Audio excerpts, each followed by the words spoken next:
I'm getting back into my responses to the CES letter. So, the normal disclaimer, this is my own personal opinion. I do not represent the church or its leaders in any way. This is simply me offering my own thoughts and insights regarding the various issues that are being raised in this letter. Continuing here with the first section, which is titled the Book of Mormon, this is moving on to point number 7. Now, with the last point, it was an extremely long one, and so I had to cut it down as much as possible. I think I did at least 2 videos for it. This one actually is a little bit longer. However, it is longer largely because it includes a number of graphics, primarily maps. But it does divide itself into 3 basic parts. So I will be dividing the video into 3 basic parts, even though there will be overlap in what my response is to them. Issue number 7, Book of Mormon Geography. Many Book of Mormon names and places are strikingly similar to many local names and places of the region where Joseph Smith lived. The following 2 maps show the Book of Mormon geography compared to Joseph Smith's geography. The first map, as it states, claims to be the Book of Mormon geography. The second map says it is the geography of the northeast United States and southeast Canada, the area around where Joseph Smith lived in the 1820s. As far as I can tell, this map is accurate. The first map is the proposed map, constructed from internal comparisons in the Book of Mormon. Throughout the Book of Mormon, we read of such features as the narrow neck of land, which was a day-and-a-half's journey, or roughly 30 miles, separating 2 great seas. We also read about the hill Onidah and the Hill Ramah, all place names in the land of Joseph Smith's youth. We read in the Book of Mormon of the city of Teancum, named for a warrior named Teancum, who helped General Moroni fight in the land of desolation. In Joseph Smith's era, an Indian chief named Tecumseh fought and died near the narrow neck of land in helping the British in the War of 1812. Today, the city Tecumseh, near the narrow neck of land, is named after this chief. We see the Book of Mormon city, Kishkumen, located near an area named on modern maps as Kishiminatis. Hard to pronounce. Kishiminatis. There are more than a dozen Book of Mormon names that are the same as, or nearly the same as, modern geographical locations. Okay. And they provide this table of modern geographic place names and Book of Mormon names. And then they conclude this question: why are there so many names similar to the Book of Mormon names in the region where Joseph Smith lived? Is this really just a coincidence? And they do mention an update, additional information found, or additional information and analysis can be found at the given link, which is just another page on their website. So, first of all, he gives us these 2 maps, one claiming to be the Book of Mormon geography, the other claiming to be the geography of the Great Lakes area during the time of Joseph Smith. Now, I do not have access to all the maps of the 1800s, so I will assume that his map of the what he calls the Joseph Smith's geography is accurate for now. However, the map that he gives of Book of Mormon geography is not accurate. He has several issues with this. For instance, he places the city of Jacob-Ugoth in the southwest and in the land southward, when it should be as far north as possible in the land northward. He has the land of Shur is also apparently in the land southward, and it should be in the land northward. He has the Ramah, which should be in New York, because it's the same hill as Cumorah, which is also placed in the land southward here, which should be in the land northward. So, and finally, Morianton, he has in the land northward, and that should be in the land southward. And it should be on the east, not in the west. So there are these several issues with his geography. However, his main point that Joseph Smith just borrowed these names and modified them slightly for the Book of Mormon would still hold regardless of the exact geography. But See, the problem with this issue, the problem or I'll say the issue with his issue, is he's asking the wrong question. See, he is quite literally asking, if the Book of Mormon is fake, if it is a fraud, what kind of evidence can we find that would support our claim that it's a fraud? And he looks at this and says, oh, look at this, these names are similar, therefore it's fraud.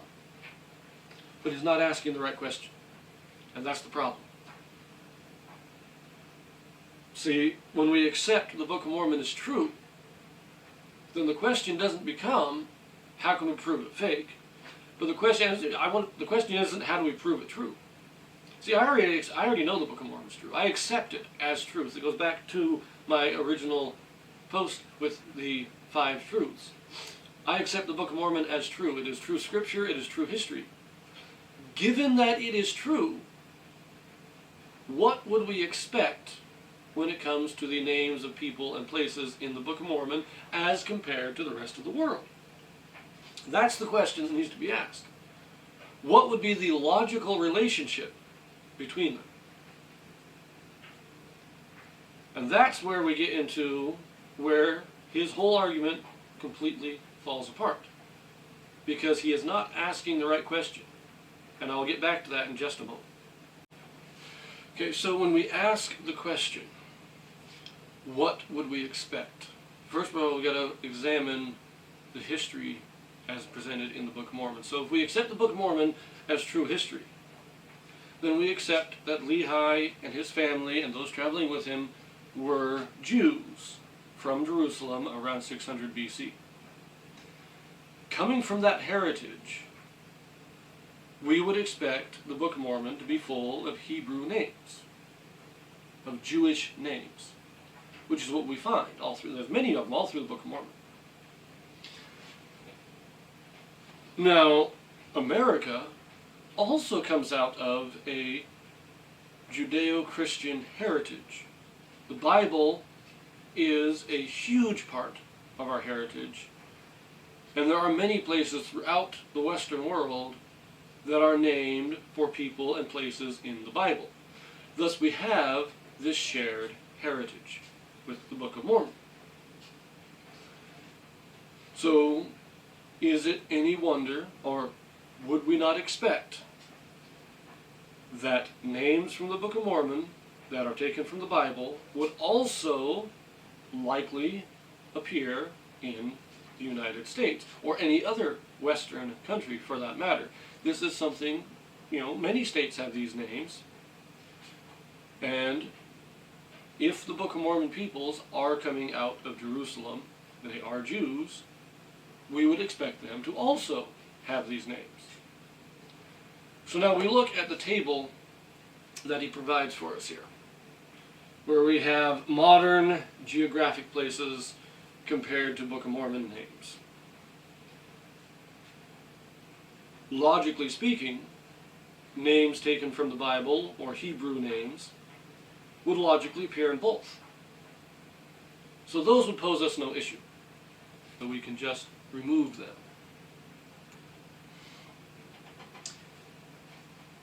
Now, those are the ones that are directly from the Bible. But what about ones that are derivatives of Hebrew names? Would this not also be expected?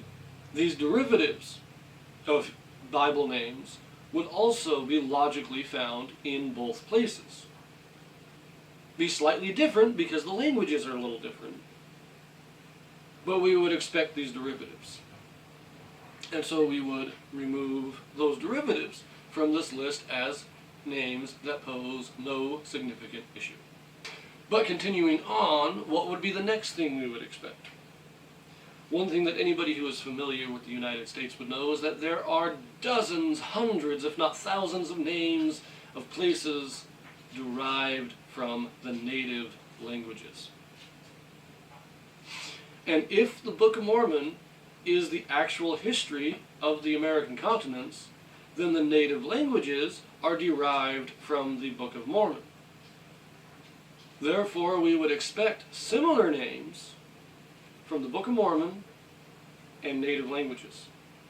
And therefore, we can remove any names of native populations that are similar to Book of Mormon names, because we would expect these similarities to exist. Now, these are all the common names, the obvious ones. But there is also, we know, that if they came out of Jerusalem in the 600s, in 600 BC, as the Book of Mormon states, then they would have also been familiar with other Middle Eastern languages. Nephi himself says he was learned in the language of the Egyptians, and in 600 BC we've already had the first two phases of the Babylonian captivity. And they are, Israel is a vassal state to Babylon. So having Babylonian names, Egyptian names, other names of languages common to the Middle East would also be not necessarily, the Hebrew is more expected, but the other names are understandable. There's no issue with that. Now, this would also include, in this one I would include names that are clear derivatives of Middle Eastern names, that are so similar to Middle Eastern names that we can understand that over time, over the span of 500 years or so, the difference in the names would not be surprising. As languages change over time, the names change over time. But if we remove those as well, we are left with 4 names that we cannot logically dismiss as being a logical outcome given the history presented in the Book of Mormon compared to the heritage and history of the United States. All the names that we would expect to have similarities with, the ones that are of Hebrew or Middle Eastern origin, or especially those directly from the Bible, as well as those that are derived from the native languages of the United States, which would have developed from the Book of Mormon peoples and languages. This leaves us with 4 on this list. And with these 4, the similarities that are claimed are so minor as to be inconsequential. For instance, they compare the name Antioch to the name Onidah. Okay, they have an A and an N and an I. Not even, it's not even that syllable that's the same. You got 3 letters that are the same. Onidah is not similar to Antioch in any real way. And the same thing you can see, we go down, we got this, Ripple Lake is supposed to be the origin of the name Ripley-Antcombe. The only similarity is the RIP at the beginning.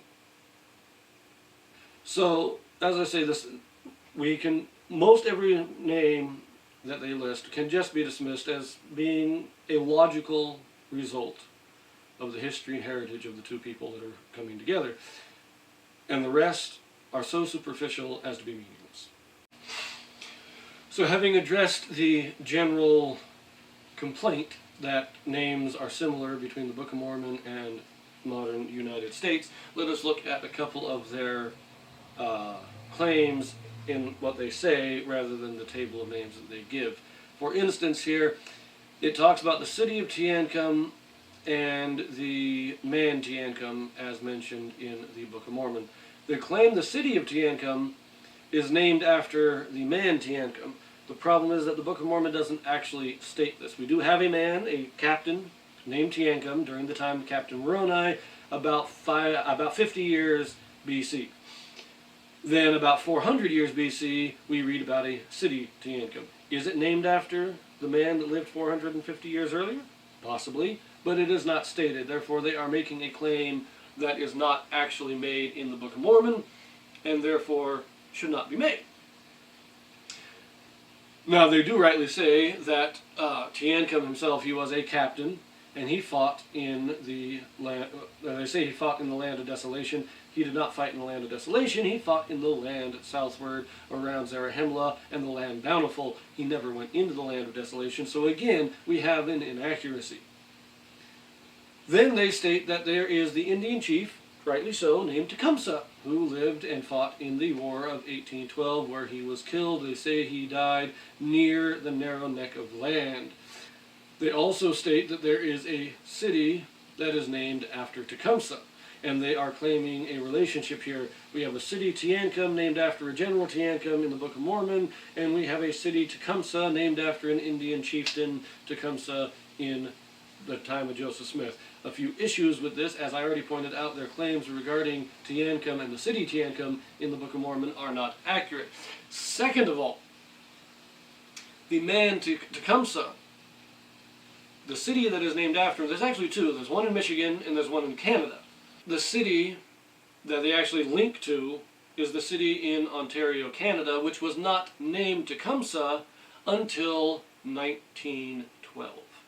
It was renamed at the 100th or centennial celebration of Tecumseh's death. So the city they link to it was not called Tecumseh at the time of Joseph Smith. It was referred to as a postal station,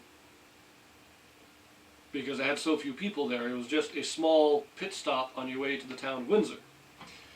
However, the town of Michigan, Tecumseh, Michigan, was established first in the year, I believe, 1824. But that's when it was very first settled, and this is in Michigan, several hundred miles away from where Joseph Smith was. And until the 1830s, it was a small little village of, I think they said, about 50 people around there. I can't remember exact numbers, but it was about 50 people, possibly less, and several hundred miles away.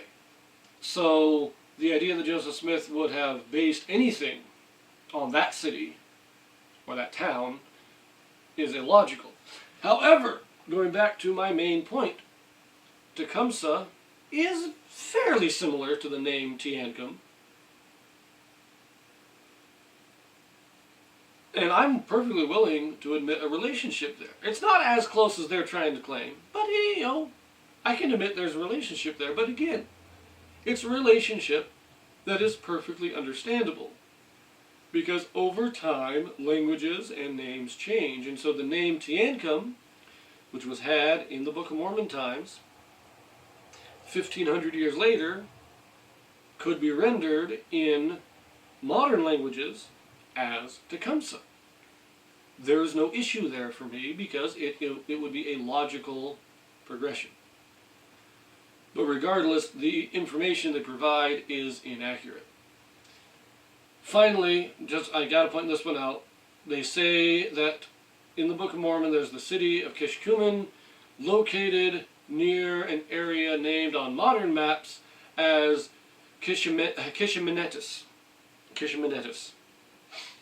The problem here, first of all, well, the only real problem, there's a city named Kishkumen in the Book of Mormon, and there is a place called Kishimenetis in Pennsylvania. But the Book of Mormon does not state where the city of Kishkumen is.